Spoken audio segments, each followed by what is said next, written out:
Verseau, bonjour à toutes, bonjour à tous, j'espère que tout le monde va très très bien. Merci beaucoup pour votre présence évidemment. Je suis ravie de vous retrouver pour ce tirage, donc pour les énergies du mois d'août 2023 qui seront les vôtres si vous vous reconnaissez dans ce tirage. Alors, les arcanes majeurs tout d'abord, vous avez un très très joli démarrage ici. La lune et le soleil côte à côte, c'est plutôt joli.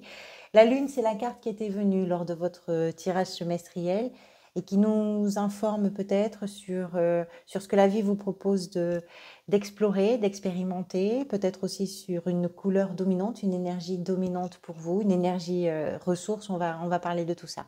Donc le soleil ici, dans la sphère, dans votre état d'esprit, pardonnez-moi, dans la position de ce qui vous a peut-être amené vers ce mois d'août, si ça vous parle, c'est la tempérance. Et en arcane majeur, vous avez également l'empereur.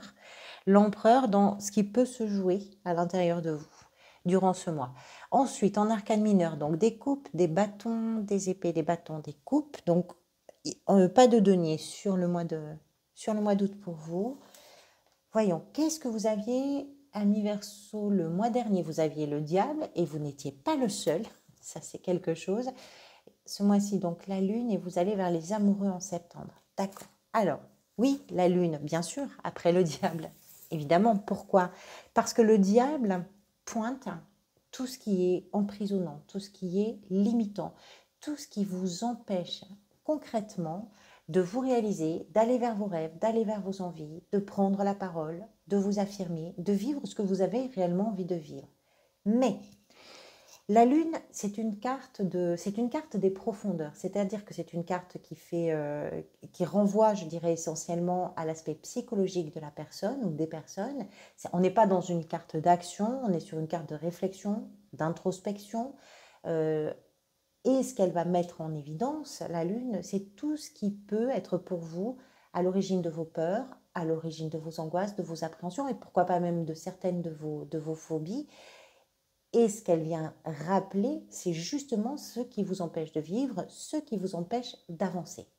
Ça va représenter des blocages, ça va représenter des liens qui ne sont pas forcément épanouissants, des comportements qui sont asphyxiants d'une façon ou d'une autre et qu'on aurait plutôt tendance, je dirais, souvent à refouler, à mettre sous le tapis parce qu'on n'a pas envie de s'en occuper. On n'a pas le temps, on est débordé et puis surtout c'est suffisamment inquiétant pour qu'on n'ait pas forcément envie d'y mettre le nez. Le problème avec la lune aussi, c'est que la réalité que l'on perçoit, parce qu'il y a beaucoup de sensibilité associée à cette carte, parce qu'il y a beaucoup d'émotions, elle a des bons côtés, hein, on va en parler aussi. Il y a beaucoup d'émotions. La réalité que l'on perçoit est souvent trompeuse parce qu'elle est erronée, parce elle passe par un prisme justement de peur, d'angoisse, d'inquiétude, d'appréhension, de fausses croyances aussi souvent, de préjugés. Donc, je pense que si la lune est là, vous savez quand même le soleil, on va parler. Je pense que si la lune est là, c'est parce que vous avez peut-être, elle représente également le cycle lunaire, donc un mois, c'est peut-être aussi pour mettre en lumière toutes les zones d'ombre auxquelles pour l'instant vous n'aviez pas eu soit l'opportunité, soit l'envie de vous confronter d'une façon ou d'une autre. C'est pas que ça. La lune, c'est aussi une carte d'imagination, de créativité, de sensibilité. C'est-à-dire que tout ce qui va pouvoir se déployer pour vous en août, qui peut s'appuyer ou s'inspirer de votre créativité, de votre fibre artistique, de votre sensibilité, de tout ça, c'est quelque chose où ça va faire mouche absolument. Parce qu'elle est vraiment au cœur de cette créativité-là, la lune. On va voir ça. Le soleil, l'as de coupe, ça c'est votre état d'esprit et c'est particulièrement intéressant justement par rapport à ces zones d'ombre. Pourquoi? Parce que le soleil, tout ça, c'est ce que l'on ne veut pas voir. Tout ça, c'est l'inconscient. Le soleil, c'est la conscience. C'est-à-dire que si on voit la lune dans la nuit, dans ce brouillard nocturne, dans ce manque de visibilité, si on voit la lune dans la nuit, c'est parce que le soleil lui envoie sa lumière et qu'elle reflète cette lumière-là. Vous avez une première ligne super intéressante. Vous arrivez du diable, si ça vous parle.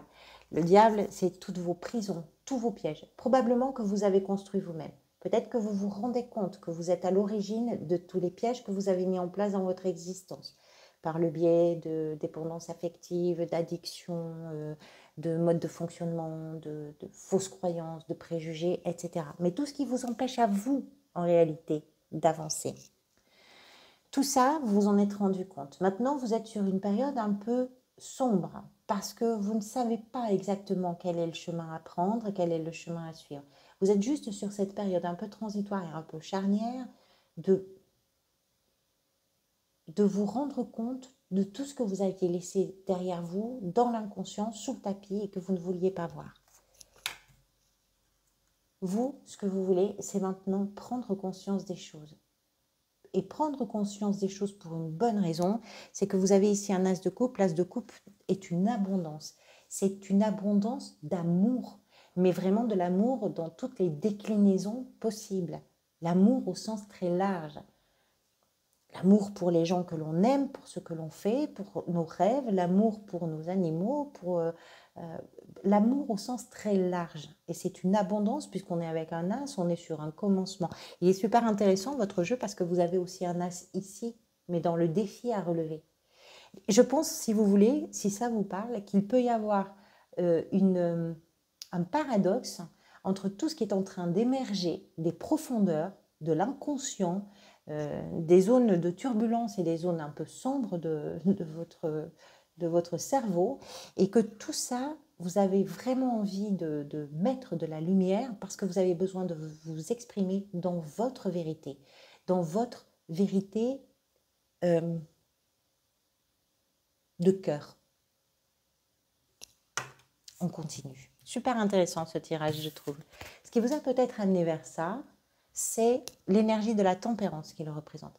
Alors, la tempérance, pour certains et certaines, là vraiment, ça va dépendre de votre situation personnelle, évidemment. La tempérance, c'est l'équilibre, c'est l'harmonisation, c'est une communication qui va être assez fluide, c'est une fluidification. C'est-à-dire que s'il y a un coup dur, on va savoir comment adapter la situation ou s'adapter soi pour ramener quelque chose un peu plus calme. S'il y a quelque chose qui doit être accéléré, on va faire tout le nécessaire pour ça. Ce qui veut dire que pour certains et certains d'entre vous, c'est justement parce que vous avez été à la recherche de cet équilibre, à la recherche de cette harmonie, ou que vous avez su négocier dans certaines situations quelque chose un peu plus fluide. Pour d'autres, c'est justement parce que vous avez été en déséquilibre. C'est parce que vous n'avez pas eu une vision suffisamment lucide. Et tout ça, ça fait qu'aujourd'hui, votre état d'esprit, il n'est pas bien compliqué. C'est je veux du bonheur, je veux de la lumière, j'ai envie de joie, j'ai envie de vérité, j'ai envie d'authenticité, j'ai besoin de communiquer franchement et que l'on me réponde franchement. Et c'est ça qui est important. C'est ça qui est important. Si auparavant, c'était vos peurs qui occupaient la première place, ou vos inquiétudes, ou vos angoisses, août se décline différemment. Août est l'occasion de ramener un équilibre par le choix, et c'est un choix à mon avis que vous faites, par le choix de la lumière que l'on pose sur les événements, sur les relations, sur ce que l'on partage. Ce que vous voulez, c'est représenter, j'ai deux cartes qui sont venues, la 2 de bâton avec la 5 d'épée. Ce que vous voulez, vous, c'est comme ça que je vais l'interpréter en tout cas, à mon avis, c'est comprendre tout ce qui vous a amené dans des impasses, tout ce qui vous a amené dans des relations, dans des discussions stériles, tout ce qui n'est pas productif pour vous et qui vous met plutôt dans des situations d'instabilité parce que vous manquez de vision, parce que vous manquez de projection quelque part. Et ce manque de vision ou de projection, c'est totalement lié à vos peurs et à ce qui vous emprisonne et au piège que vous vous êtes tendu à vous-même, d'une façon ou d'une autre. Pourquoi je vous dis ça? Parce que la 2 de bâton voit loin. La 2 de bâton, c'est ce personnage qui est en train de se projeter pour pouvoir aller vers un ailleurs, parce qu'il y a une autre rive. Mais pour aller vers l'autre rive, oui, il faut prendre le temps, bien sûr, de faire des choix. Il faut prendre le temps de savoir où on en est pour savoir où on a envie d'aller. Et il faut prendre le temps d'étudier ce qui va venir derrière. Mais prendre ce temps-là, ça ne veut pas dire ne rien faire. Et vous, le temps que vous voulez prendre là, c'est celui de la compréhension de tout ce qui est représenté par une 5 d'épée qui nous parle des disputes, des conflits, des incompréhensions et de cette période où il va falloir prendre les bonnes décisions. C'est ça que vous voulez, prendre des décisions. Ce qui peut venir vous aider dans tout ça, c'est représenté ici par la reine de coupe. Encore une carte avec du liquide, de la sensibilité, de l'émotion. C'est tout ce qui est de... Si vous vous écoutez depuis l'intérieur, vous savez ce qui est bien pour vous, ce qui ne l'est pas. On le sait tous. J'ai l'impression des fois de défoncer des portes ouvertes quand je vous dis ce genre de... C'est tellement bateau. La reine de coupe, c'est l'infirmière du tarot. C'est-à-dire que c'est... ce qui peut venir vous aider d'abord, ça peut être de l'aide que vous allez chercher. Ça, c'est possible.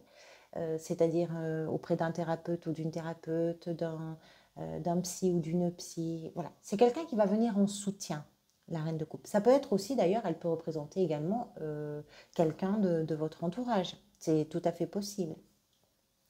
Quelqu'un d'un signe d'eau. Les signes d'eau, ce sont les scorpions, les cancers et les poissons. La reine de coupe représente ce qui vous aide dans le bien-être, ce qui vous aide dans le bien-être. Je ne peux pas vous dire mieux que ça. Quel que soit pour vous l'endroit où vous allez trouver votre bien-être, votre santé, je parle d'une santé plutôt mentale, un endroit de douceur, quelque chose qui vous fait du bien à vous, ben, allez-y, parce que c'est ça qui va venir vous aider. Et que parfois, ben, pour traverser des moments un petit peu compliqués, on a aussi besoin de l'aide d'un médecin, d'une personne, de quelqu'un. Ce qui peut vous aider aussi, c'est peut-être de vous investir dans quelque chose qui va faire du bien aux autres. Là, ça va vraiment dépendre de votre situation personnelle. Mais je dirais que de la même façon que cet as de coupe, la reine de coupe, c'est aussi une abondance d'amour, d'émotion, de douceur, de bienveillance, de compassion. On a tout ça dans ce tirage. Le défi, je vous parlais des as. Le défi est représenté ici par un as de bâton. Alors, l'as de bâton, c'est un commencement. Hein. Vous êtes en train d'ouvrir quelque chose, je pense, si ça vous parle.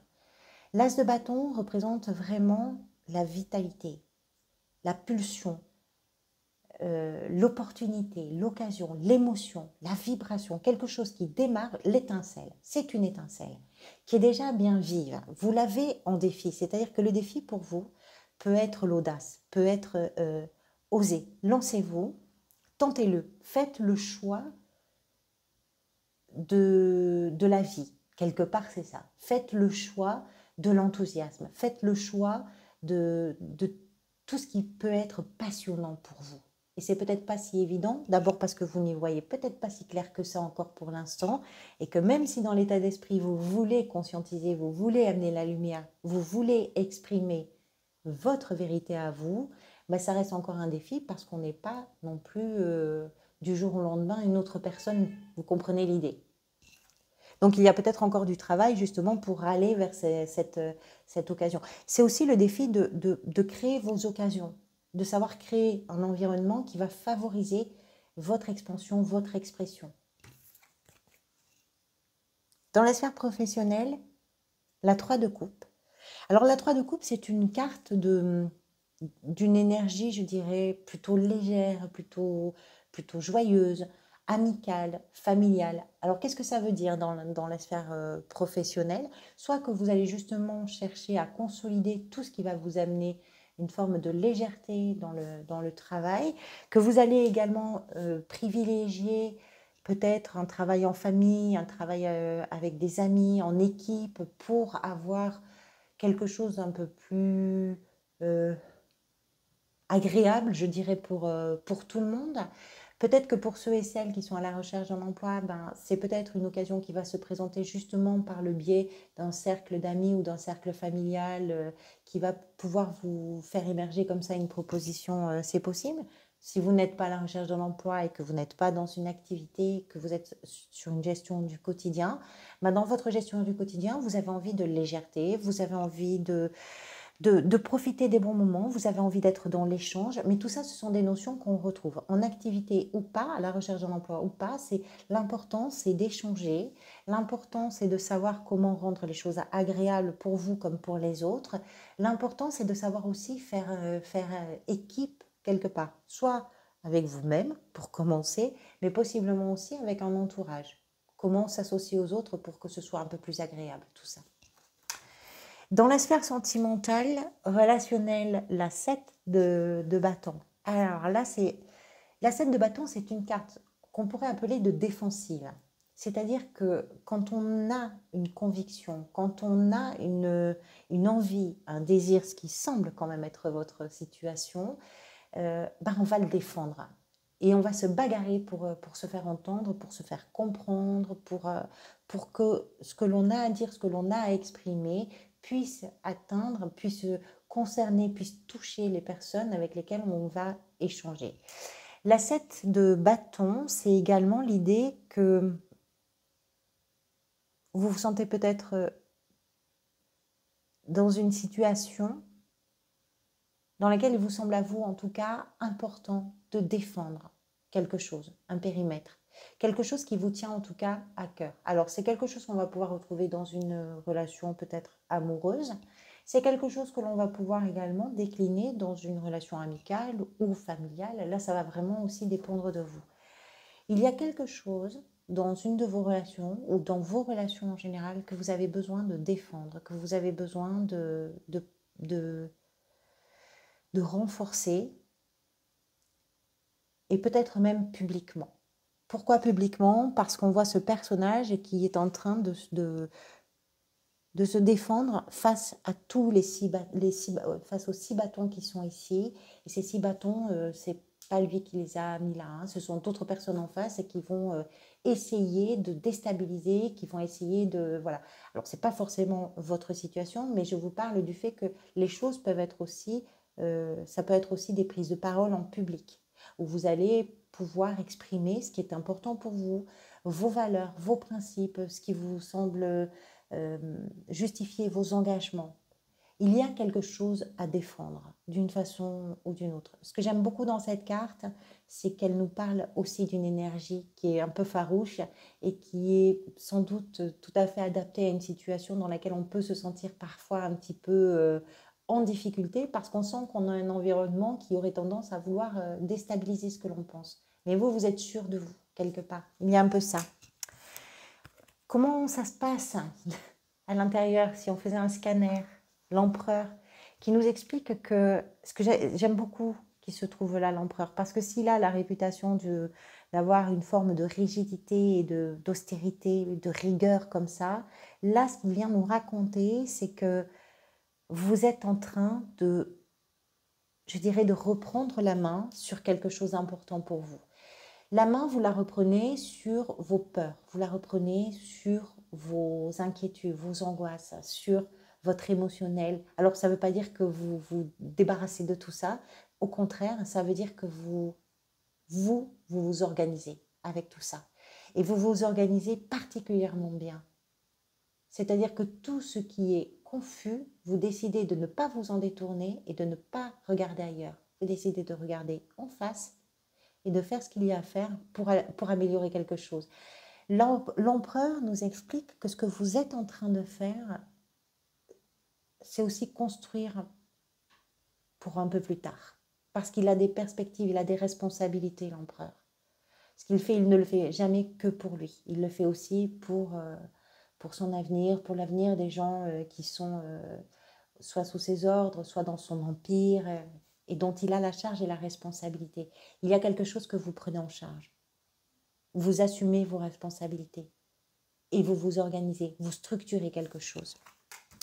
Ce vers quoi vous pourriez aller avant de rejoindre les amoureux qui seront qui représenteront l'énergie du mois prochain, du mois de septembre, c'est le cavalier de bâton. Le cavalier de bâton, ben oui, on est dans une action, dans une dynamique, dans quelque chose qui se met véritablement en route et en action. Alors pour certains et certaines, ça peut être un déplacement, ça peut être un voyage, ça peut être un déménagement, ça peut être tout ça. quelle que soit votre situation, des choses avancent, des choses bougent de façon dynamique et sans doute très exaltante pour vous parce que, encore une fois, l'élément bâton est associé aux passions, à l'enthousiasme, à l'énergie vitale, à tout ce qui est pétillant, volcanique. Donc on verra sur le mois de septembre ce que ça raconte.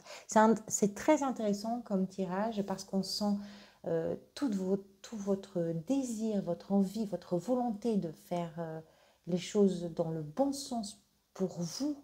Et ce que vous faites pour vous, vous le faites peut-être aussi pour d'autres personnes autour de vous, mais vous comprenez que c'est d'abord à l'intérieur de vous et par vous que ça doit passer. Et vous êtes en train de régler les comptes avec vous-même si ça vous concerne.